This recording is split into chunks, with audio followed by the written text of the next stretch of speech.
There are some names I see there that I don't think is worthy of it. If you ask me, I'll say one of it is Lamine Yamal. I would have expected the Rafinha to be there instead of Lamine Yamal. My own thoughts though. I would have expected the Rafinha to be there instead of Lamine Yamal. But I see Lamine Yamal there. Hey, y'all wonder why I look so cool this week? Week 10 was amazing. Week 10 brought me so much joy, so much amazing results. And Week 10 actually showed two players that actually were stunning, magical, and they have grown over the years. And Week 10 also was watched live. We was live streaming Week 10 for 5 hours, 5 minutes. First time ever. And we had a massive outburst of 20K likes and over 274-ish views. But talking about stats, I am actually putting this on because some players are actually picking my fantasy, and some players that actually made my week of EPL Week 10 made me want to look this cool this evening. And without further ado, this is Soccer Villa 1. Keep it locked in.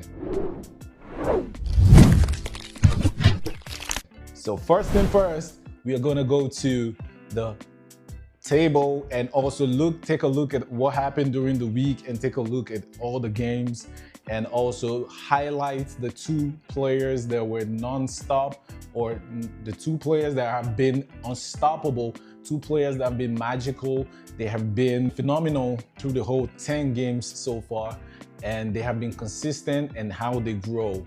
There are two of them, and also we want to talk about them. First off, we want to start with the Week 10 games, and Crystal Palace took Brentford, and Crystal Palace won Brentford. It was a 2-goal lead. And then it was Burnley, Arsenal. Arsenal won, of course. It was 2-goal lead also. It was Fulham, Wolves. Fulham won, and it was 3-goal lead. And it was Nottingham Forest, Manchester United. It was a 2-2. And it was Brighton versus Leeds, and Brighton actually took that one home. They won 3-0. It was Tottenham versus Chelsea, a cracker. It was a London derby, and Chelsea actually won by 1 goal because of one singular player that actually stood out and that made me put this on, right? We also experienced West Ham versus Newcastle, as West Ham crushed Newcastle 3-1, and also Sunderland versus Everton, and they drew the game because Granit Xhaka came back and actually scored the equalizer for Sunderland. So now we are going to go to the players that actually made the week for me.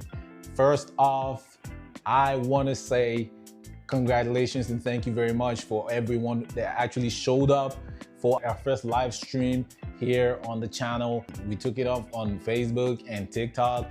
If you're not following us in either of these platforms, you need to actually hop on, join the community. The energy was actually top notch. It was unbelievable for me because it was the very first time, but we enjoyed that episode, and we are coming on full force, and a lot of people are going to be there. Of course, you have to expect the banter to actually be high class. Now we go to that player, the phenomenal player of the weekend. When a player actually becomes the man of the match, it's usually going to be an attacker. It's usually you're going to find an attacker actually become the man of the match, and it's common, very common. But it is uncommon when a certain type of player is the man of the match. Now, we're talking about a player that actually have shown class. He dispossesses balls, he intercepts, he goes for it, he clears the ball, he wins duels, he assists, he scores, and whenever he scores, it is always a banger. He never scores like a weak goal. He always scores a massive, massive, massive goal. Who are we talking about? We are talking about the one and only Moises Caicedo. Moises Caicedo, ladies and gentlemen. Moises Caicedo was phenomenal. He has been a magician of a player, and he has shown through his stats every single game. Every single game, he has shown through his stats that he is competent. I mean, you cannot measure Moises Caicedo as Kante. You can call him like the modern Kante. You can call him the modern Makaleli. I used to think that only French people were the best DMFs. Moises Caicedo is currently the best DMF you can find in the Premier League right now. Moises Caicedo is the best DMF you can find in the Premier League right now. Hands down. Now, going to his stats, I mean, you can talk about a player, and now you can talk about a player that plays exceptionally well.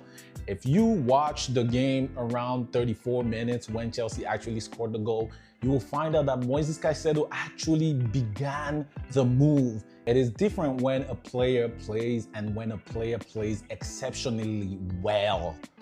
Moises Caicedo right now is exceptionally playing soccer like a superstar. His confidence is grown.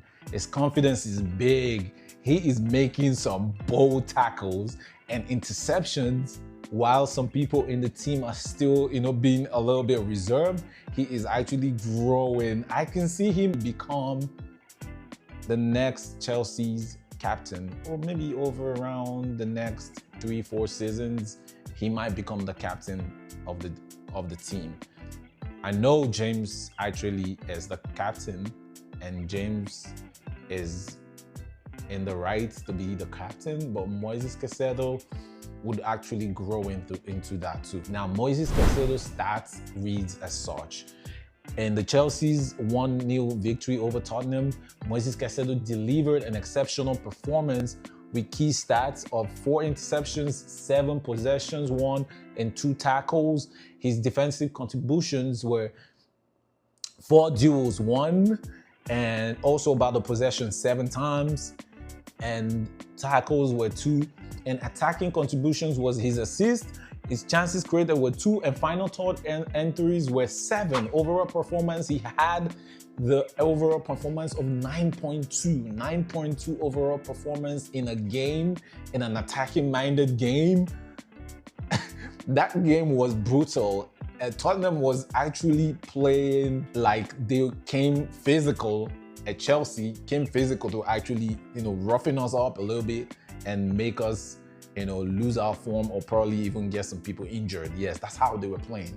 That's how they actually was playing. But Caicedo was able to stand up to it and also showed his strength. And he stood and made sure that he won almost every duel that he was in the midfield, and also pushed attack. So he had 7 movements within the final third. So within the final third, he was also moving. He was moving within the midfield, and he was also tracking back. That means he actually ran forward and backwards the pitch every single time. If he had 7 entries into the final third, just guess how many times he was around the 18-yard box of the goalkeeper. For someone who is actually supposed to be a DMF, he is an exceptional superstar, and I can't wait for him to be a part of the FIFA First 11 or even the list of the FIFA World Best, because that is actually his route right now. And talking about the FIFA First 11, we find our own Palmer there. I don't know. There are some names I see there that I don't think is worthy of it. If you ask me, I'll say one of it is Lamine Yamal. I would have expected the Rafinha to be there instead of Lamine Yamal. My own thoughts though. I would have expected the Rafinha to be there instead of Lamine Yamal. But I see Lamine Yamal there. If you have a comment about who you're supposed to see there in the FIFA First 11 instead of the other person, I'd like you to put that in the comment section.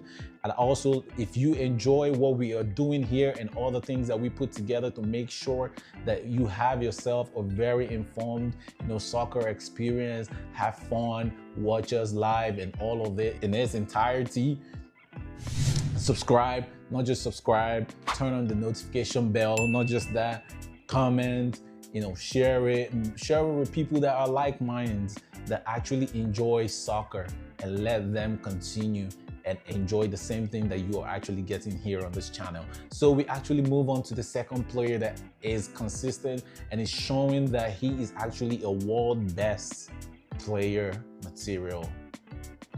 And that person is Erling Haaland.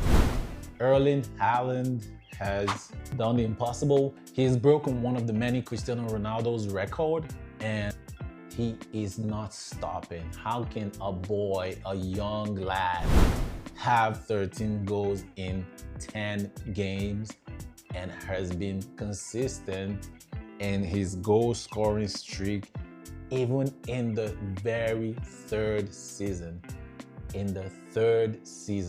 This is season 3 of Erling Haaland in the Premier League. This is season 3 for him.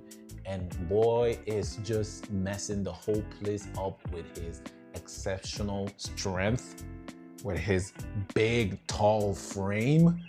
He is bullying defenders into scoring goals. I mean, look at the game they just played. Erling Haaland was in control. He moved the ball so swiftly.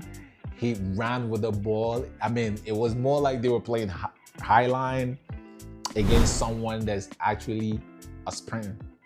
Someone that can sprint so well, and you are playing a high line. So every single time they had an opportunity, all they had to do was Erling Haaland falls back to the line, to shade and not to be offside, and then they cross the ball across, and then he runs and picks up the ball, and boom, that was goal 1, that was goal 2. That was just, the goal 1 and 2 was almost similar. It was like, okay, they're trying to play a high line. All we just have to do is, Erling Haaland, you just stand right there and we find you and we give you a pass, and then you run with the ball and give a goal. Very simple. And that was it. And that was how they crushed the team they played against 3-1. And I'll go ahead and give you Erling Haaland stats. So for Erling Haaland stats, he didn't play much of defense or duels and all that stuff, but Erling Haaland was able to score 2 goals. He made 1 assist, and he played exceptional during the game. So Erling Haaland has actually over time won the trust of people in the English Premier League. He's actually shown himself big. It is actually a big deal to break one of Cristiano Ronaldo's record of how many goals he has scored and how many 50 goals he scored in a number of games. And that is exceptionally good. That is one thing for you to actually brag about. So Erling Haaland actually earned his trust, and Erling Haaland is whoever he said he is, or whoever he has said he is. He has belief. I believe he has discipline, because he's not running his mouth like Yamal and some other new boys in the Spanish league sometimes score 1 or 2 goals, and then all the fugazi and all the paparazzi and all the photographs and Instagram and all that stuff. Erling Haaland is a little bit more very reserved, and he is locked into the game. And this is why in the previous video I also said something about if Pep was actually cooking something. I feel like Pep is also up to something, and Pep is brooding back the same winning team that he had a couple of years ago, a couple of seasons ago, that has lost their trust, and now they're actually finding it back. All this to say that week 10 was great. Stop missing your games. Keep watching your games. Stay locked in. If you are actually looking for a place to sit with people and don't feel lonely, and actually enjoy the company of people who understand the game of soccer, say a few things, hit a lot of comments, and also get to mix up with people and share the same experience of the games that you watch, do not hesitate to join us on our live. The links is going to be out. We're going to put it out there, or when you come back to this channel during that same time, we would be live to make sure there is a watch along and you can join us and enjoy the game of soccer together with us. From everyone here on this team, this is Soccer Villa 1. Stay tuned, stay blessed, keep watching, and enjoy every episode as we bring it to you. All right, love, cheers.